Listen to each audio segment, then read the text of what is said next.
Hey everybody, how you doing? Welcome to CrushLifeAcres.com. Today I'm doing my first product review, and you're thinking, why are you reviewing products? I'll tell you why, because I'm a normal guy who likes to get good value for my money.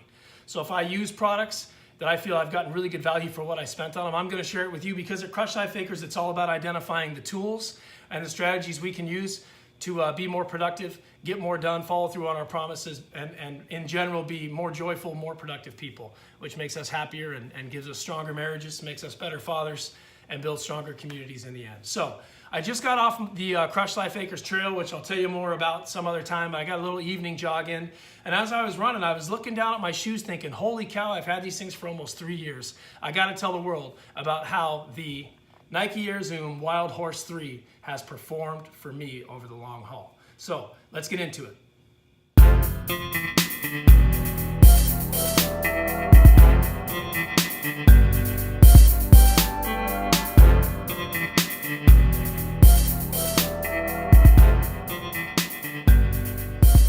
Okay, so first I want to talk about the look and the feel of the Nike Wildhorse 3. I like colorful shoes because they don't show their age like a white shoe does. I pretty much never buy white shoes anymore.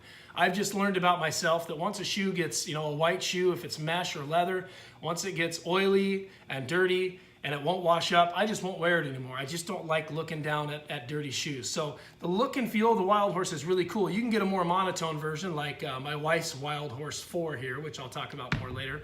But I like the color, the blue and the green.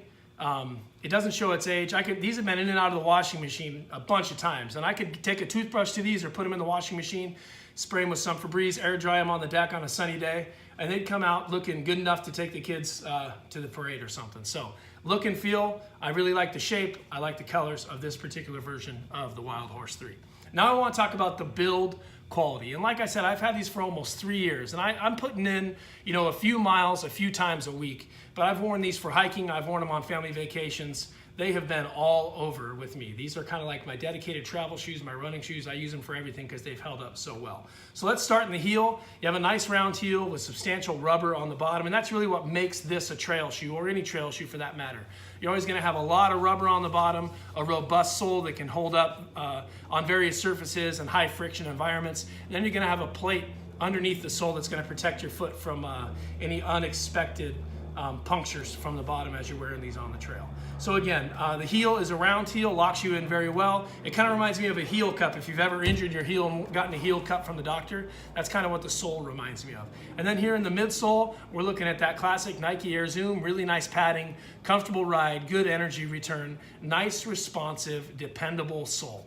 And then probably my favorite part of the shoe is the toe box or the forefoot.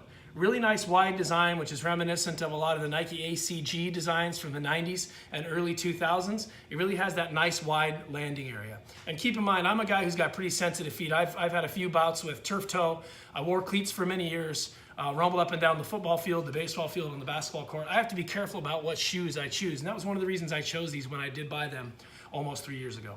Also, on the toe, you've got the mesh, so it's very breathable, and you kind of have a gator skin here that's held up really well. I mean, man, I've just put these through their paces, and you can see I still got a lot of rubber left, and that gator skin has held up nicely too. And then, of course, you have the speed lacing system with multiple eyelets, so you can basically pull the bottom, pull the middle, pull the top, and you're laced up and secure very quickly.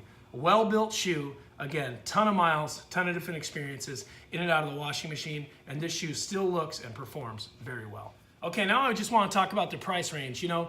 If you want to go with a high-end running shoe like a Pegasus, if you're a competitive runner, that's kind of a whole other area that I just don't enter into. I have worn Pegasus in the past, but to be honest, these days, $150 for a waterproof Pegasus shoe is just a little bit more than I'm willing to spend.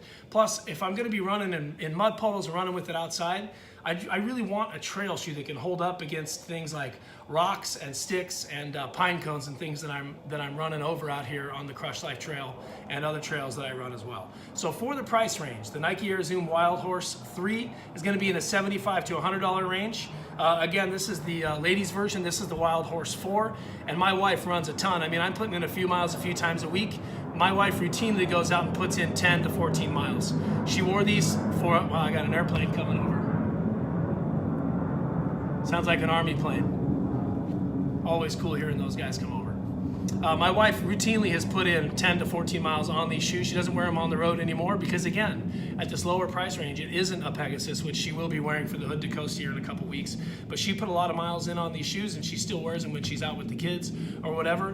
Good looking shoe that has held up over the long haul as well. So, look and feel, really cool looking shoe, feels good on the foot, is extremely robust and performs well even in high mileage situations, on and off the trail, in and out of the mud, and in and out of the washing machine. For the price range, this is the best running shoe that I've ever had. To be able to put this kind of mileage and this kind of time in the shoe for probably a $75 investment at the Nike outlet store when I first bought them, this is one of the best shoes that I've ever owned. And I'm probably gonna go to the Nike Shield here during the holidays. I may upgrade to a Pegasus, who knows what'll happen, but I just want everybody to know that if you're looking at the Nike Air Zoom Wildhorse and you want something that's quality with good padding and a stable ride that will hold up over many days out on the trail, this is a quality shoe that you can depend on. All right, that's all I got from CrushLifeAcres.com today. I'll see you in the future. Just want to share a little bit about quality products that I use to help you make good decisions about where you spend your money. And the Nike Air Zoom Wildhorse definitely fits that category. Take it easy. I'll talk to you soon.